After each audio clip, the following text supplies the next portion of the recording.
بسم اللہ الرحمن الرحیم۔ السلام علی الحسین و علی علی ابن الحسین و علی اولاد الحسین و علی اصحاب الحسین۔ سلسلہ گفتگو تاریخ کربلا پہ جاری و ساری تھا۔ مدینہ سے واپسی، مدینہ تک کے حالات ہم اپنے سامعین، ناظرین، مومنین تک پہنچا رہے تھے، اور آج اسی سلسلے کی 5ویں گفتگو ہے۔ اور ہم نے کہا تھا کہ مدینے سے روانگی امام حسین کے پہلے والے حالات کو جاننا بہت ضروری ہے۔ ہم پہنچے تھے کہ کس طرح سے معاویہ ابن ابی سفیان نے باقی تمام جگہوں سے جو ہے وہ یزید کی بیعت لی، اور وہ جان چکا تھا کہ مدینے میں اتنی جلدی یزید کی بیعت قبول نہیں کی جائے گی، بالخصوص حسین ابن علی کسی قیمت پر بھی یزید کی بیعت نہیں کریں گے۔ اب چونکہ جو صلح امام حسن ہوئی تھی اس میں یہ طے پایا تھا کہ اے معاویہ ابن ابی سفیان، تجھے یہ حق نہیں ہے کہ اپنے بعد تو اپنے جانشین کا یا خلیفہ کا تعین کرے، یہ حق حسن ابن علی کے پاس ہے، اور اگر حسن ابن علی دنیا میں نہ رہیں تو یہ حق ان کے بھائی حسین ابن علی کے پاس ہوگا۔ اب چونکہ امام حسن علیہ السلام نے صلح ہدنہ کر کے وہ شرائط معاویہ ابن ابی سفیان کے اوپر لاگو کر کے بتا دیا تھا کہ حقیقت دین آل محمد کیا ہے، اور معاویہ ابن ابی سفیان اس میں کس مقام پہ ہے، اس کا نظریہ کیا ہے، یہ کون سے اعمال انجام دیتا ہے، جس میں امام نے کہا تھا کہ اے معاویہ ابن ابی سفیان، میں تم سے صلح اسی بنا پہ کروں گا کہ تو میرے بابا علی کے اوپر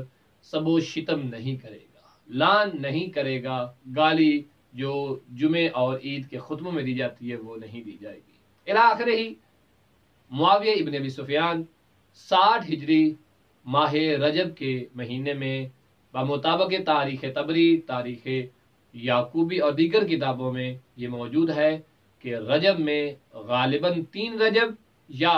15 رجب کو معاویہ ابن ابی سفیان دنیا سے چلا گیا۔ اب اس میں ہماری بات نہیں ہے کہ وقت موت اس کے ساتھ کیا ہوا، کس طرح سے ہوئی، لیکن یہ طے ہے کہ معاویہ ابن ابی سفیان جو تھا جب دنیا سے جاتا ہے تو یزید عیاشی کرنے کے لیے کہیں گیا ہوا تھا، وہیں پر اسے اطلاع ملی کہ تیرا باپ چلا گیا ہے۔ پھر آ کے اس نے تخت خلافت کو سنبھالا، اور تخت خلافت سنبھالنے کے بعد اس نے مختلف شہروں میں جب خط بھیجے تو مدینہ کی طرف بھی اپنے قاصد کو روانہ کیا۔ جب اس کا قاصد مدینہ پہنچتا ہے اور حاکم مدینہ نے امام حسین ابن علی کو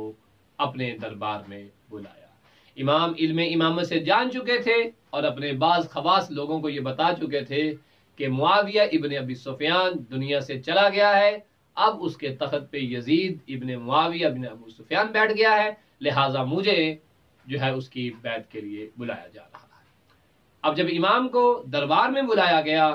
امام جوانان بنی ہاشم کے ساتھ جب دربار پہنچتے ہیں تو آپ نے جوانوں کو باہر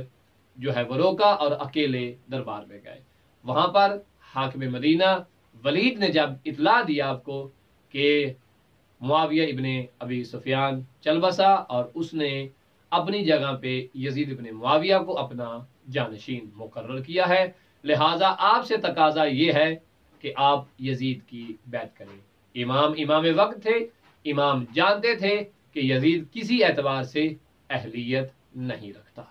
جب اصرار کیا گیا تو آقا امام حسین علیہ السلام نے فرمایا کہ مجھ جیسا کسی صورت میں بھی اس جیسے کی بیعت نہیں کر سکتا۔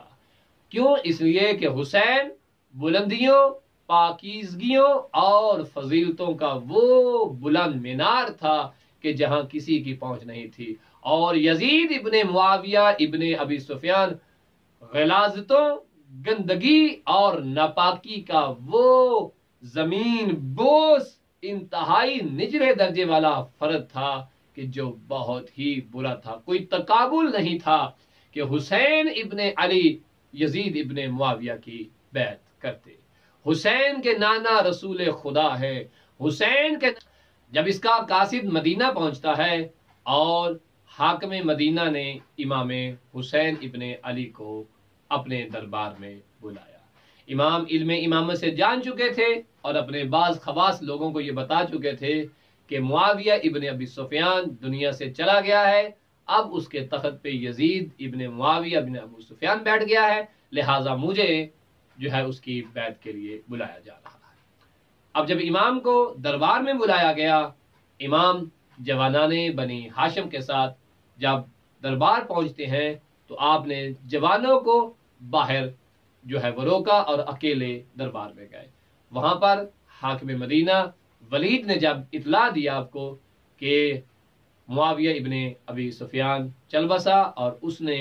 اپنی جگہ پہ یزید ابن معاویہ کو اپنا جانشین مقرر کیا ہے، لہٰذا آپ سے تقاضا یہ ہے کہ آپ یزید کی بیعت کریں۔ امام وقت تھے، امام جانتے تھے کہ یزید کسی اعتبار سے اہلیت نہیں رکھتا۔ جب اصرار کیا گیا تو آقا امام حسین علیہ السلام نے فرمایا کہ مجھ جیسا کسی صورت میں بھی اس جیسے کی بیعت نہیں کر سکتا۔ کیوں؟ اس لیے کہ حسین بلندیوں، پاکیزگیوں اور فضیلتوں کا وہ بلند مینار تھا کہ جہاں کسی کی پہنچ نہیں تھی، اور یزید ابن معاویہ ابن ابی سفیان غلاظتوں، گندگی اور ناپاکی کا وہ زمین بوس انتہائی نچلے درجے والا فرد تھا کہ جو بہت ہی برا تھا۔ کوئی تقابل نہیں تھا کہ حسین ابن علی یزید ابن معاویہ کی بیعت کرتے۔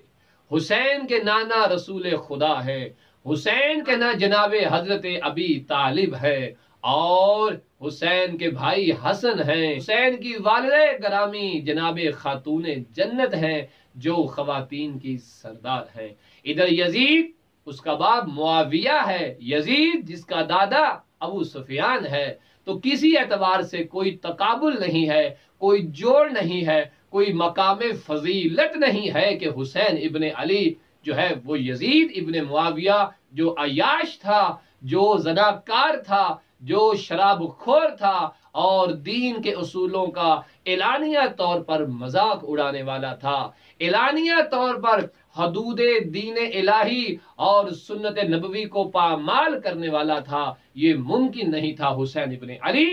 بیعت کرتے۔ اب کہا گیا کہ ہمیں حکم ہے یا آپ بیعت کریں یا ہم آپ کو قتل کر دیں گے۔ اب امام نے فرمایا یہ کیسے ممکن ہے کہ حسین ابن علی چھپ کر یہ بیعت سمجھیں اور کریں، یہ بات اعلانیہ ہونی چاہیے۔ اس کے بعد امام جب واپس آنے لگے تو وہاں پر مروان ابن ابی حکم موجود تھا۔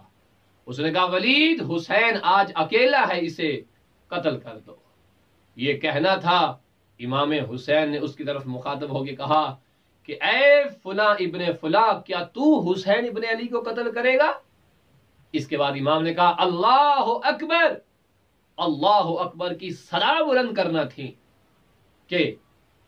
دروازے پہ کھڑے جوانان بنی ہاشم جن کی تلواریں نیاموں سے نکلی ہوئی تھی، جیسے مولا حسین کی آواز تکبیر کو سنا، جناب عباس نے ایک ہاتھ سے دروازے کو ہٹایا۔ علی کا شیر بیٹا عباس جب دربار میں وارد ہوا، لوگوں نے دیکھا کہ عباس کے ہاتھ میں تلوار تنی ہوئی ہے، نیام سے نکلی ہوئی تلوار ہے۔ عباس مولا یقیناً یہ کہہ رہے ہوں گے کہ تم میں سے کس میں جرت ہے کہ عباس کے ہوتے ہوئے حسین ابن علی کو قتل کی دھمکی دو؟ ہاں عزیزو، اس موقع پر عباس نے حسین ابن علی کا دفاع کیا اور کسی میں جرت نہ تھی کہ وہ حسین ابن علی کا بال یا کر سکتا۔ انشاءاللہ یہ سلسلہ گفتگو جاری ہو ساری رہے گا اور ہم اپنے دیکھنے والے تمام مومنین کو تاریخ کربلا، مدینہ سے واپسی، مدینہ تک کے حالات بتائیں گے محرم اور سفر کے مہینے میں انشاءاللہ تعالی۔ ولعنت اللہ علی قوم الظالمین، وصلی اللہ علی محمد وآلہ